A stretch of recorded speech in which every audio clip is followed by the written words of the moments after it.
হামলা, মামলা, ভাঙচুর এই শব্দগুলো কিন্তু একটা বিশেষণ। আপনি এটাকে অনেকভাবে ইউজ করতে পারেন। যদি হামলা মামলা হয়ে থাকে, আপনাদের কাছে আমাদের বিনীত অনুরোধ থাকবে, আপনারা সরেজমিনে যদি কিছু কিছু ইনস্টিটিউশন এখন কেউ পর্যবেক্ষণ করে আসেন, কেউ তার হাত দেয়নি, 24 ঘন্টা পেরোয়নি, আপনাকে দেখে আসেন কোন আলামত আছে কিনা। আপনার সাথে আমি একমত, আপনার সাথে আমি একমত, একটা গ্লাস ভাঙচুর হয়নি। এবং আমি আপনাদের আশ্বস্ত করতে চাই, আরেকটা কথা শুনলে আপনারা অনেক খুশি হবেন, 5ই আগস্টের পর এখানে আওয়ামী ফ্যাসিস্টদের যে কার্যক্রম ছিল, সেখানে সবার কিন্তু একটা টার্গেট ছিল, কৃষিবিদ ইনস্টিটিউশন, আওয়ামী লীগের একটা ঘাঁটি, এখানে আক্রমণ করতে হবে। সবাই আসছিল, আমরা বাধা দিয়ে আমাদের ইনস্টিটিউশনকে আমরা রক্ষা করেছি, আমাদের ইনস্টিটিউশনকে আমরা রক্ষা করেছি। আমরা কেন ভাঙচুর করবো, গ্লাস ভাঙবো?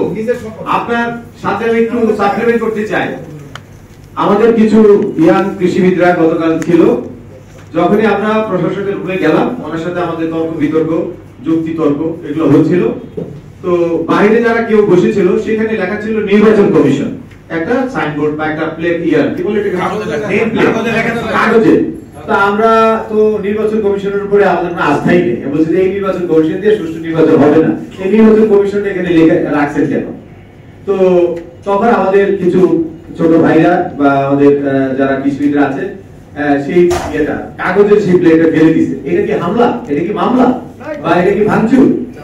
আচ্ছা, তারপর দেখেন এই কি বলে মাদারবোর্ড বা কি বলেন আপনি, হ্যাঁ, সেটা তার অধীনে, তার ওই অধীনে যে কর্মচারী, এই কর্মচারী এসে সে নিজে, আমরা তো জানি না টেকনিক্যাল বা কারিগরি বিষয়টা তো আমাদের জানা নেই, সে এসে এই কি বলে ওই যে অ্যাক্সেস কন্ট্রোল যেটাকে বলা হয়, ওই ঢোকার ক্ষেত্রে যে আপনার ডিভাইস থাকে, সেটাকে সে সরিয়ে নিয়ে আসে। আমাদের কাছে তো আমরা নিরস্ত্র, আমাদের কাছে কি থাকবে?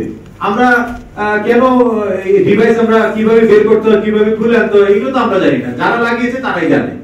তো এই বিষয়গুলো এটাকে তিলকে তাল করে অনেক বড় করে দেখানোর একটা চেষ্টা করেছে। কিন্তু আপনাদের অনুরোধ করবো, যদি সুযোগ থাকে আপনারা নিরপেক্ষভাবে তদন্ত করে দেখেন একটা গ্লাসের মধ্যে কোনো স্পট পড়েছে কিনা, বা একটা গ্লাস ভাঙচুর হয়েছে কিনা, বা কোনো নমুনা আছে কিনা, বা ওখানে যারা দায়িত্বরত আছে তাদের নাম্বার, আমি 10টা নাম্বার দিতে পারবো, যারা ওখানে কর্মচারী, তাদেরকে জিজ্ঞেস করে দেখেন যে গতকাল কি ঘটনা ঘটেছে।